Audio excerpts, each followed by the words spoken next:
Bom dia, pessoal. Passando por aqui para gravar mais um vídeo sobre a história oral que nós conversamos na última terça-feira e eu havia prometido de gravar um vídeo para vocês, então estou aqui para cumprir a promessa. Tá? Agora no canal renomeado, né? Bem-vindo ao canal Diálogos Históricos.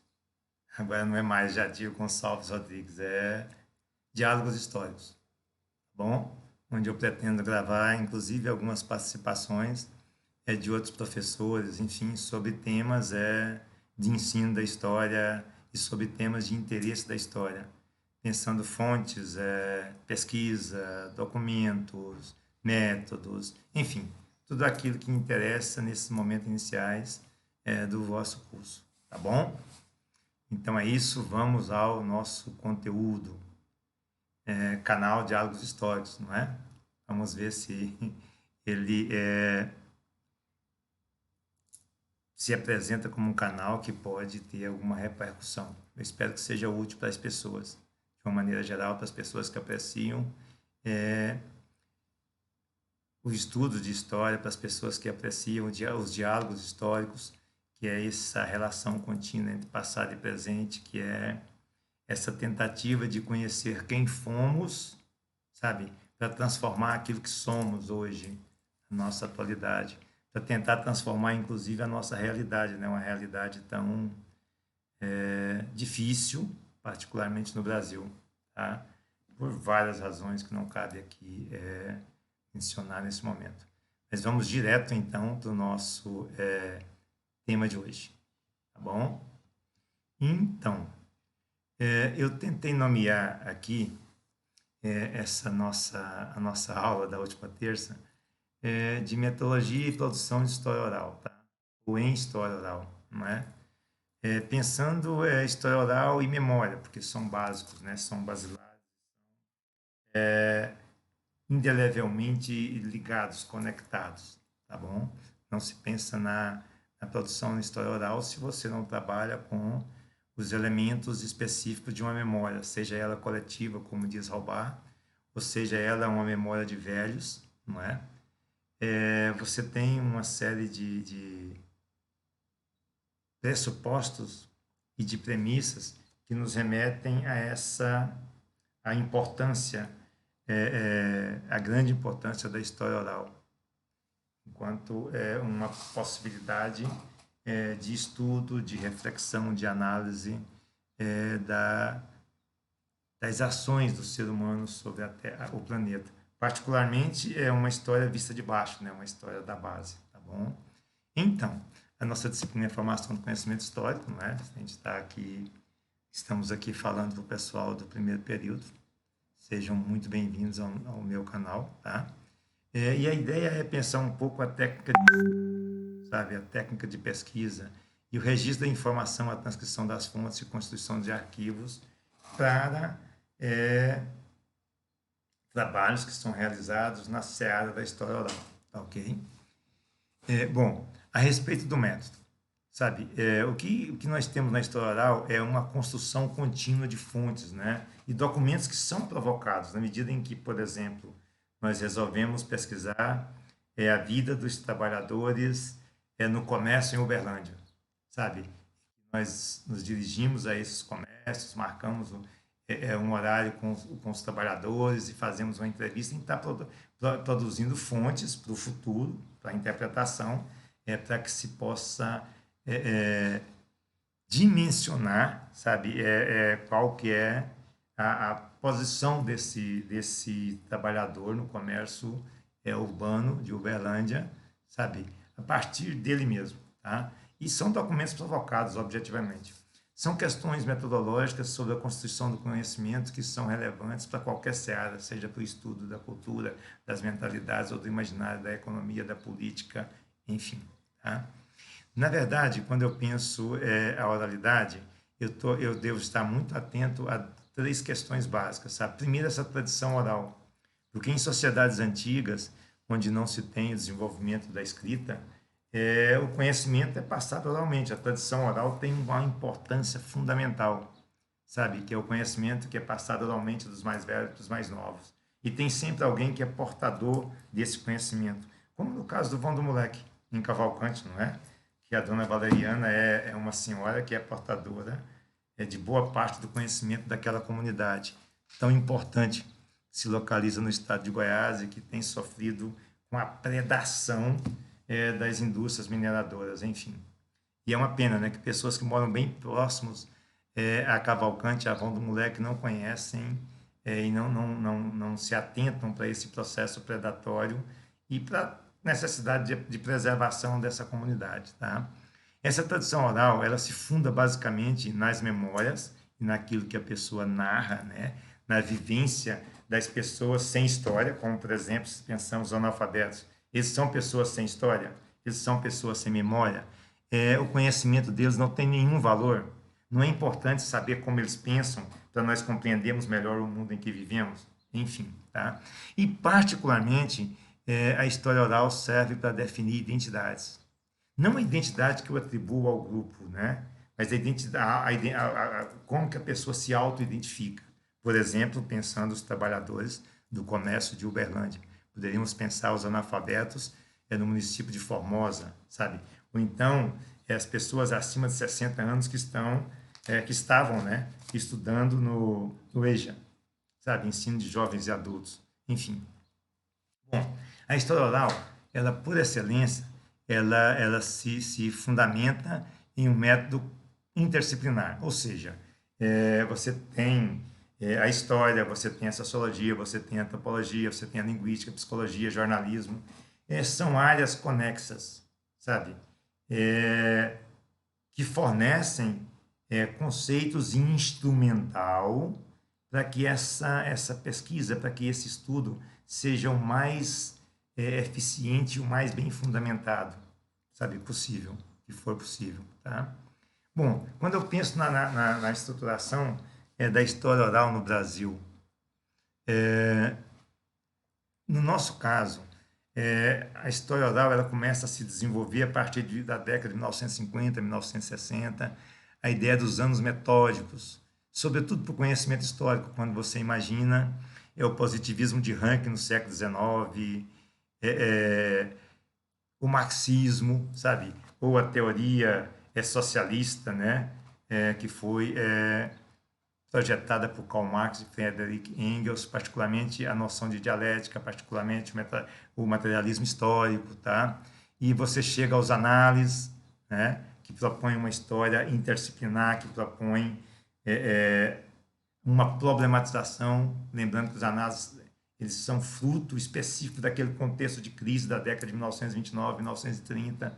Então, impunha-se uma série de necessidades de estudos para se compreender o caos que tinha se instalado em escala global para a década entre 1929, com a crise, né, do sistema capitalista, particularmente a queda da bolsa, né, e também do socialismo em expansão na Rússia, sabe? Então você tem um contexto singular e que a história vai se empenhar em estabelecer novos métodos de estudo, de pesquisa, e a ideia da problematização da história ela se impõe, assim como a interdisciplinaridade naquele contexto, tá?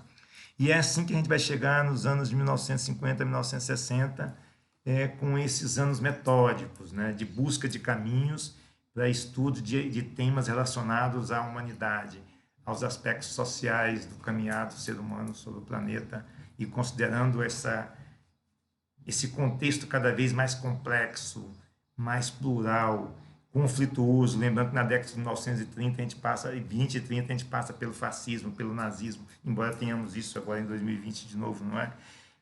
Passamos pela Segunda Grande Guerra, que se chama de Segunda Grande Guerra, mas é a Grande Guerra Mundial de 1939 a 1945, fruto das ambições, decorrente das ambições nazistas ou hitleristas, enfim. O processo de descolonização que se segue a partir daí, a bomba atômica de Hiroshima e Nagasaki, e avanços extraordinários em todos os campos, apesar e por conta da guerra. e mudanças sociais que vão se projetando e se processando na década de 50, 60 e 70. No nosso caso, 60 e 70, ditadura militar, que alguns insistem em dizer que é uma revolução, enfim, né? Mas não é o caso aqui agora. Mas só para contextualizar um pouco esses anos metódicos de busca de caminhos para a hermenêutica, para a interpretação dos processos sociais, culturais, econômicos, políticos, enfim, sabe? Para uma investigação acerca da mentalidade do imaginário, né? De onde viemos e para onde estamos indo, onde estamos e para onde estamos vindo. Isso é básico para os estudos das ciências humanas, das humanidades. Bom, no caso, o que se tem é uma outra história, né, que vai sendo elaborada, tanto a partir do ponto de vista dos Estados Unidos especificamente, que são os grandes vitoriosos da Grande Guerra, da Segunda Grande Guerra, é o México, não é? A Europa, a América Latina, enfim, você tem movimentos de excluídos, de novos excluídos, de vencidos, sabe? De vencedores, a busca da voz dos vencidos, da voz dos sem história, sabe? A tentativa de dar visibilidade aos movimentos sociais que vão surgindo nesse pós-Segunda Guerra, nesse pós-bomba atômica, sabe? É um mundo que se reinventa. Poderíamos pensar, por exemplo, como que seria interessante uma pesquisa sobre o movimento hippie da década de 1970. Não se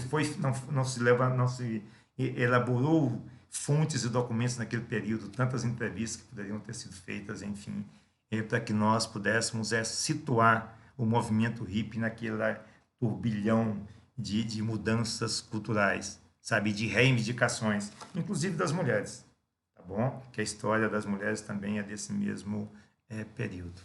Bom, aqui eu apresento alguns debates e controvérsias. Bom, em comum, né, o que nós temos? Uma crença realista, o documento fala por si. Isso é bem típico do século XIX, particularmente do positivismo rankiano. Tá? É o preenchimento de lacunas, os documentos escritos, né? Essas entrevistas orais preenchem lacunas e, em larga medida, quando nós pensamos na pesquisa, né, no trabalho de pesquisa, ela confronta os documentos escritos ou apresentam novas percepções para além daquelas que se encontravam naquele documento escrito, pensando uma história positivista, onde o documento que vale é o que está escrito. O que a pessoa fala não tem nenhum sentido. Tá? É como se a história fosse feita das letras e não das vivências concretas dos seres humanos, o que é um absurdo. Tá? Bom, e temos também a ênfase nas técnicas, né? Produção, transcrição e organização de arquivos. Desde o gravador da fita cassete, passando pela entrevista registrada, manuscrita, de forma manuscrita, até aos celulares que nós temos hoje, sabe? É como que essas técnicas vão avançando progressivamente. E a noção de você estar constituindo fontes complementares, sabe? Que vão servir para aferir, para comprovar aquilo que os documentos escritos, sejam eles jornalísticos, oficiais, cartoriais, chegam até nós, tá bom? Então, é um conjunto enorme. A pesquisa não é simples e nem fácil, e mesmo para a história oral. Não significa que a história oral trabalhe exclusivamente com as entrevistas, por exemplo. É óbvio que ela conecta, ela articula, ela cruza uma série de outros documentos e uma série de outras fontes, e inclusive ciências que são auxiliares. Bom, uma das críticas que se faz à história oral é que ela se constitui uma história militante.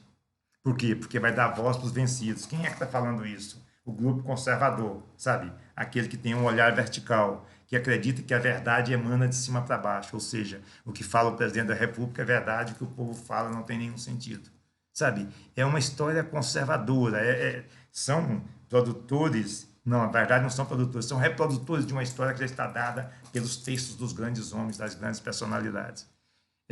E nos acusam também, nós da história oral, de desenvolvermos projetos salvacionistas. Então, eu dar voz para os trabalhadores do comércio urbano de Olilândia, isso se constitui um projeto salvacionista? Eu desenvolvi uma pesquisa a partir da história oral dos métodos e dos instrumentos da história oral, sobre os analfabetos, como pensam os analfabetos desse país, isso também é salvacionista? Não, eu creio que essa crítica não se sustenta porque eu estou tentando elaborar novas fontes, novos documentos que possam trazer visões que são importantes e que existem, para além do que pensam os conservadores e essa elite que se considera proprietária do poder, né? Seriam os donos do poder, nos dizeres do professor e grande escritor, erudito escritor Raimundo Faoro. Quando eu penso em academia, história e a história oral, o que aparece num primeiro momento é o discurso fundador, não é? Quando eu penso lá desde Heródoto, sabe? Uma reação à descrença acadêmica a esse tipo de história. A academia, no início, ela vai contestar muito a história oral, porque a academia também é conservadora, sabe? Assim como foram contestados os análises, enfim. Se falar de microhistória era um absurdo, se falar de história do povo era algo impensável. Você tem de pensar um grupo como um todo, sabe? A nação como um todo. E não a nação em suas variadas tipologias sociais, sabe? Porque é diferente o que pensa um analfabeto do que pensa um acadêmico que passa a vida toda dentro de uma universidade, tá? E, hipoteticamente, ia produzindo conhecimento dele mesmo para ele mesmo, não é? Não tem nenhuma funcionalidade isso e não impacta na sociedade. É por isso que o jornalismo ganha de nós sempre.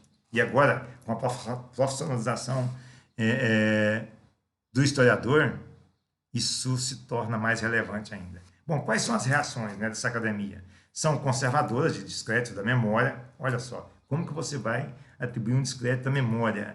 O que nós somos sem a memória? Não é?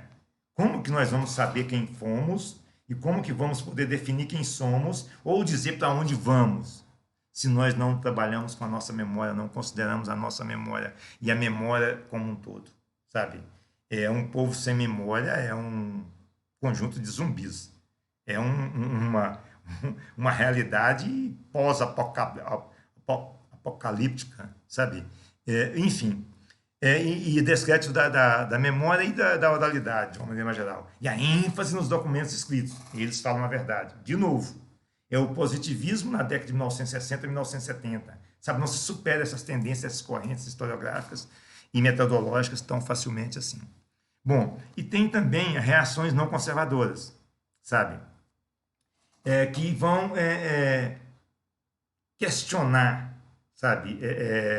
Vão refutar o salvacionismo, vão refutar o projeto messiânico, a ideia messiânica da história oral. Vão argumentar que não, que isso é relevante nos termos que eu já me referi anteriormente aqui.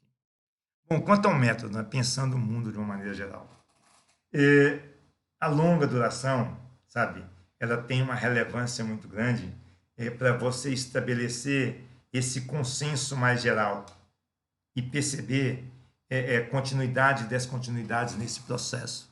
Tá? Mas quando eu penso em termos globais, ou particularmente europeus aqui, nos anos 1970 e 1980, nós percebemos que vai se verificar estudos e aprofundamentos metodológicos e surgimento de projetos universitários vinculados à história oral, particularmente na França. Tá? Ele vai se ocupar muito das memórias de grupos, classes populares, a memória judaica, que seria a Shoah, né, tratando do Holocausto, sabe, que é um desdobramento do nazismo, é uma realização maléfica, demoníaca do nazismo hitlerista, tá? Bom, e os eventos, vão começar a surgir eventos internacionais, periódicos especializados em história oral, sabe? Cria-se, então, para 1970, 1980, uma comunidade internacional da história oral, tá? Quando eu penso a década de 1990 e os anos 2000, particularmente 1990, nós percebemos um mundo de sons e oralidades, sabe? Quando a informática e a internet ela avança, inclusive para esse mundo periférico, como no caso do Brasil. Tá? Quando você tem uma evolução técnica muito grande no que se refere a instrumentos de gravação e de reprodução, tá? Então, as entrevistas se tornam muito mais completas. Você pode abarcar muito mais do que a voz da pessoa, você pode abarcar o ambiente em que essa pessoa que vive no meio rural está a falar, está a se manifestar, sabe? Está a apresentar a sua percepção de mundo, a sua visão de mundo. Por outro lado, a década de 1990 apresenta também a queda do mundo de Berlim, sabe? É o fim da Guerra Fria, sabe? E como que se impacta na reimplantação das democracias nesse leste europeu. Tá? Democracias na América Latina também, e aí a ideia de gravadores e vídeos, né? Você não lida só com a voz, você lida com a imagem, e a imagem apresenta todo um contexto que é importante para você localizar o falante. Quando eu faço uma entrevista com um funcionário do comércio de Uberlândia, por exemplo, ele está próximo ao comércio, ele tem toda uma imagem que o identifica. Assim como há todo um fundo na imagem gravada, né, por vídeo, que identifica as pessoas da comunidade do Vão do Moleque, sendo entrevistado lá, aonde vive, nas condições em que vive. Isso tem um peso enorme e nos fornece novos elementos de interpretação, de análise e de compreensão. Tá? Por outro lado, se começa a pensar a memória como produtora de representações e reveladora, e reveladora de forma eficiente de mentalidades imaginárias. Ou, dito de outra forma, de aspectos importantíssimos da história de um determinado grupo, de uma determinada região, de uma determinada nação, de um determinado país. Quando eu penso no Brasil, né, a oralidade enquanto método, né, a história oral no Brasil, aí você tem o Centro de Processamento de Documentos, né, da Fundação Getúlio Vargas, que ela é pioneira nesse sentido, a Universidade Estadual de Londrina, a Universidade Federal de Santa Catarina também são pioneiros nesse tipo de pesquisa, de estudo e de método, tá? E atualmente a história oral é amplamente reconhecida, tá? Você tem a Associação Brasileira de História Oral, que é a ABHO, a revista História Oral da ABHO, sabe? É o núcleo de estudos em história oral, enfim, há toda uma institucionalização que permite o compartilhamento de conhecimentos e de pesquisas nessa linha de investigação dos processos históricos, que tem as suas especificidades, óbvio. Tá? Bom, uma questão que salta aos olhos, nós já discutimos isso em outros momentos, é preciso ver o vídeo anterior, é a relação entre tempo presente e tempo passado. É uma relação contínua. A história oral, ela se insere no tempo presente de maneira concreta, sabe? Direta, que ela parte de uma história do tempo presente. E quando eu penso em tempo presente, são poucas, mas ainda tem pessoas que participaram da Segunda Grande Guerra, sabe? Tem pessoas que vivenciaram o Holocausto, mas tem muitas memórias que foram produzidas dessas pessoas que sobreviveram ao Holocausto. E aí, o tempo presente ele nos apresenta uma diversidade de tipos sociais, como, por exemplo, mulheres operárias, analfabetos, ribeirinhos, pessoas que vivem no meio rural, um meio rural que tem internet, um meio rural onde não tem nada, nem energia elétrica. Enfim, esse tempo presente que se debruça sobre os fenômenos migratórios. Fenômenos migratórios do meio rural para o meio urbano, de uma cidade para outra cidade, de uma região do país para outra região. Quer dizer, nesse sentido, a história oral se constitui um instrumento muito importante para se compreender essa dinâmica desses fluxos migratórios. Tá? É preciso estar atento a isso também. Bom, e quanto a documentos e fontes, não é? Aí você tem arquivos sonoros e audiovisuais, desde a fita cassete, que eu me referi anteriormente, que os gravadores apresentando algumas imagens aqui para vocês, pensando uma história oral a partir da entrevista e de como você organiza, seleciona e contacta esse grupo que vai ser estudado, como, por exemplo, pessoas que fazem parte do fluxo migratório do Nordeste para o Sudeste, por exemplo, ou as pessoas que vivem, ou analfabetos que vivem no meio rural, numa região específica de Goiás ou de Minas, enfim, tá? Então, a história oral não é algo que você chega em entrevista e pronto, você tem todo um conjunto de métodos e técnicas que devem ser considerados. Assim como as fontes orais, sabe? Que elas não são exclusivamente orais. Para você trabalhar com a história oral, você trabalha com fontes escritas, com fontes impressas, sabe? Você trabalha com fontes cartoriais, você trabalha com arquivos, você trabalha com fotografias, um conjunto de fontes primárias e que a partir daí, tendo a entrevista a fontes orais como elemento principal, você vai estruturando uma narrativa acerca de uma determinada situação, problema que se levantou no início da pesquisa. Bom, quais seriam os desafios e expectativas? Particularmente para vocês que estão entrando agora nessa senda da investigação histórica, dos estudos da história, né, relativos à história. Não é só história, ela é interdisciplinar, então envolve sociologia, antropologia, filosofia, arquivologia e uma série de outras ciências que, nesse caso, seriam auxiliares. Inclusive, num contexto em que o historiador experimenta a profissionalização do seu labor, do seu fazer diário. Tá? Os desafios é lidar com as tecnologias, como, por exemplo, eu aqui agora, né? Se eu tivesse habilidade para trabalhar de uma maneira mais articulada, eu poderia estar apresentando um gravador da década de 70, apresentando imagens, por exemplo, do Vão do Moleque, imagens atualizadas, obviamente, né? Apresentando um caderno de campo, como que se faz esses registros, né? Porque são fundamentais. A história oral, ela é por excelência etnográfica e é preciso entender a etnografia enquanto uma pesquisa, um método de estudo em que você vai pesquisar, sabe? É o seu objeto lá onde ele vive, lá onde ele se sente à vontade. Você não vai tirar o objeto da sua área de conforto e trazer para a sua. O que vai ficar fora da área de conforto é o pesquisador, sabe? Você tem que ir lá e vivenciar, literalmente, no chão onde essa pessoa vive, sabe? É dentro da realidade da pessoa e não tirá-la dentro da sua realidade, para que você consiga que ela se manifeste da forma mais sincera possível, a forma mais concreta possível, ali no seu ambiente, sabe? Na sua área de conforto, no seu lugar de fala. Bom, as tecnologias são, então, um problema gravíssimo para nós, tá? Inclusive para essa pessoa que está falando aqui. Depoimento que muitas vezes é usado fora do contexto de produção, é o que eu estou dizendo, a pessoa nunca foi no Vão do Moleque e escreve um artigo sobre o Vão do Moleque. Eu conheço esse tipo de caso. Eu já fui lá 5 vezes, não escrevi ainda. Tá? Aliás, está para publicar um aí, mas está difícil.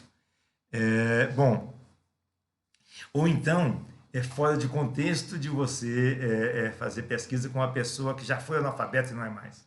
Então não é analfabeto, é outro grupo, sabe, alfabetizado tardiamente. Isso é muito usado fora de contexto, tipicamente em países como o Brasil, tá? E sobretudo num momento tão tenso como que a gente vive atualmente. É preciso estar atento à articulação, esse é um desafio, sabe, dos diversos projetos, pesquisa, complementação, documentação, e aí você tem aquilo que está fazendo os pedagogos, aquilo que faz os jornalistas, e aí trabalhar com o acontecimento e estar atento a essa busca de identidades. Não uma identidade que eu imprimo a outro, sabe? Mas uma auto-identificação da pessoa.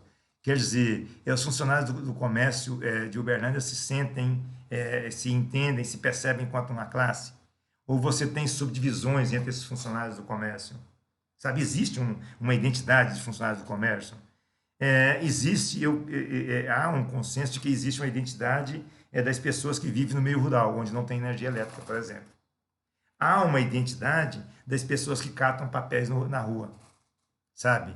Há uma identidade das pessoas que migram e as razões que as levam a migrar, por exemplo, do Nordeste para o Sudeste, sabe? Ou então para Brasília, enfim.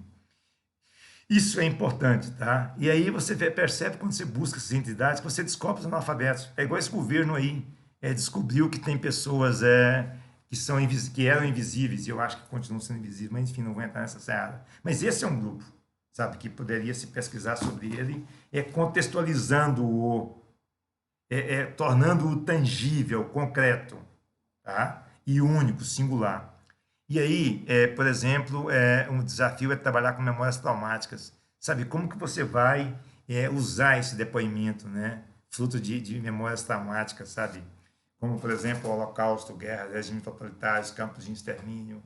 Ou então, por exemplo, as crianças que sofrem violência, ou as mulheres que sofrem violências, ou qualquer grupo social, os idosos que sofrem violência, sabe? Particularmente a partir da família, ou as pessoas que passam fome, enfim. É muito difícil lidar com esse tipo de entrevista, porque você vai etnograficamente atuar na área onde, sabe, no contexto, no ambiente onde essa pessoa vive, vivencia o seu sofrimento. E mesmo o Holocausto, em termos de memória, sabe, você vivencia de novo o sofrimento. Mesmo as guerras, mesmo os regimes totalitários da década de 1970, a gente ainda se arrepia quando lembra de algumas situações. Ou os campos de extermínio, ou a pessoa que vive à margem, sabe, comendo daquilo que encontra no lixo do outro. Isso existe e está bem próximo de todos nós. Mas você conversar com essa pessoa lá na rua, não é trazê-la para uma mesa em um estabelecimento qualquer ou na universidade. É você conversar com ela lá, próximo ao lixão, sabe? Perguntar qual que é a visão de mundo dela, tentar entender como ela se sente, ao invés de você dizer como ela se sente, quem ela é. É um vagabundo que está comendo no lixo porque é um viciado em drogas ou qualquer coisa do gênero. Você pode se surpreender ao realizar esse tipo de pesquisa e de entrevista, lá no ambiente da pessoa. E não dizer, vamos à padaria, que não vão deixar ela entrar se ela estiver muito suja, mas talvez deixe, né, como lá fora, e comprar um lanche para a pessoa e tentar descobrir alguma coisa. Isso não funciona, isso não é etnografia. Isso é exatamente o que a gente falou. Você buscar um documento fora do contexto. Tá? Isso não funciona. E tem muitas pessoas que fazem esse tipo de coisa, desenvolvem esse tipo de atividade. Por quê? Porque elas não suportam, não toleram estar lá. O estranhamento de estar ao lado do lixo e a pessoa e conversar com a pessoa ali, por exemplo. Tá? Ou estar à noite em qualquer região das cidades maiores e conversar com travestis para saber qual é a realidade deles, sabe? É isso, as pessoas não fazem isso, as pessoas fazem pesquisa de uma forma muito superficial nesse país. Isso é complicado. E aí, por isso que nós temos caricaturas desses grupos. Caricatura da pessoa que vive na rua, sabe? E que come nos lixos, sabe, buscando no lixo do outro alguma coisa que a pessoa descartou para comer. Eu já vi isso muitas vezes. É diferente de você sentar e ficar olhando um documentário. Olha, tá pegando lixo. Olha, tá fumando. Sabe, a pessoa tá pegando lixo, mas tá fumando. Como que pode? Então, essa visão rasa e fruto de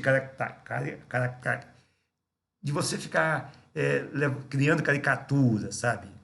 Isso é muito complicado, tá? Bom, quanto à memória, né? Aí vem desde Platão a fixação do acontecimento, né? A evocação do passado, a memória enquanto sonho do Bergson, né? Ou a memória enquanto reconstrução dialética do passado e do presente, que é uma dupla seletividade, que isso é relevante, sabe? Ou a memória coletiva, a linguagem expressa nas convenções sociais daquele grupo, que é o que o Halbach fala, né? Que trabalha dessa memória coletiva. Isso tudo nos fornece um instrumental teórico para que nós possamos avançar nas pesquisas acerca da história oral. Agora, história e memória. Nós temos relações sempre dialéticas entre história e memória. Por um lado, a monumentalização, né? Ou você criar monumentos, né? É o que esse governo está fazendo com a ideia do mito, por exemplo.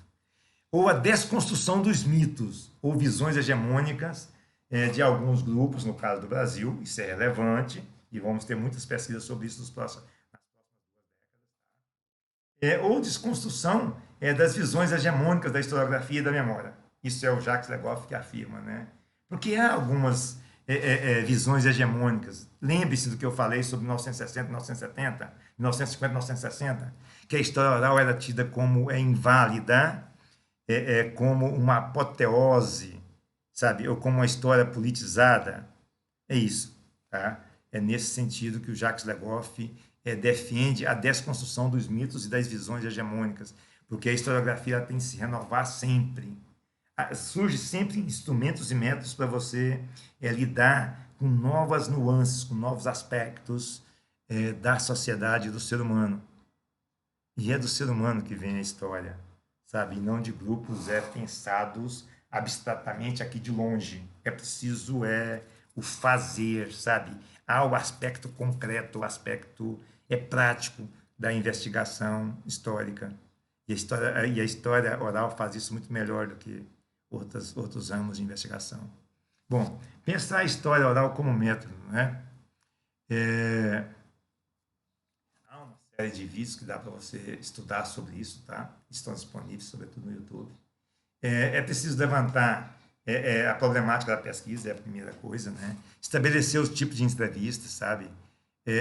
Se é história de vida, se são entrevistas semi-estruturadas. A transcrição é importantíssima, a constituição de um arquivo, sabe? A análise e o cruzamento com outras fontes e outros documentos. Então, se trata de um processo penoso até você chegar no conhecimento histórico, numa narrativa que seja fundamentada, embasada, consistente e representativa significativa. No geral, vai muito nessa direção. Tá? Há toda uma bibliografia para você pensar sobre a história oral, por exemplo, a ética e a história oral, né? Quando a gente pensa Maria Antonieta Antonati, tá? Ou quando nós vamos pensar a Eclésia Bose, que eu me remeti aqui no início, né? Que ela vai falar de memória e sociedade, a memória dos velhos, a lembrança dos velhos. Isso é um texto fundamental para você pensar isso, tá?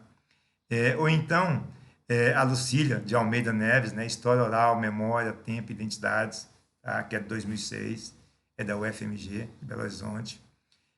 Ou pensar a história oral e a multidisciplinaridade, a partir do ponto de vista da Maria Massa Ferreira, tá? Da FGV. Ou pensarmos também a memória coletiva, como o Halbach, como eu já falei anteriormente. Tá? Pierre Nora, né? Entre a memória e a história, a problemática dos lugares, é um texto importantíssimo, tá bom? Maria Isaura Queiroz, variação sobre a técnica do gravador e o registro da informação viva. O Porriquet, né? Que vai falar sobre a escrita da história, né? No tempo presente, como que isso funciona. O Thompson, Paul Thompson, que fala sobre história oral, a voz do passado, enfim, tá? São alguns textos que servem de base para esse tipo de reflexão que nós aqui hoje. Só para demonstrar para vocês que é muito complicado você trabalhar com isso, sabe? Porque você precisa de um raciocínio sofisticado e você precisa de uma multiplicidade de fontes e documentos, inclusive uma multiplicidade historiográfica, tá bom? Uma multiplicidade teórica e metodológica para você instrumentalizar a pesquisa e os estudos em história oral. É isso, eu espero que possa contribuir de alguma forma com vocês, tá? Mais uma vez, o canal agora se chama Diálogos Históricos. Se inscrevam e eu espero que vocês assistam e que gostem e que divulguem e que comentem, tá? Aliás, eu aguardo um comentário de vocês sobre esse vídeo no Google Classroom. Um abraço, a gente se vê.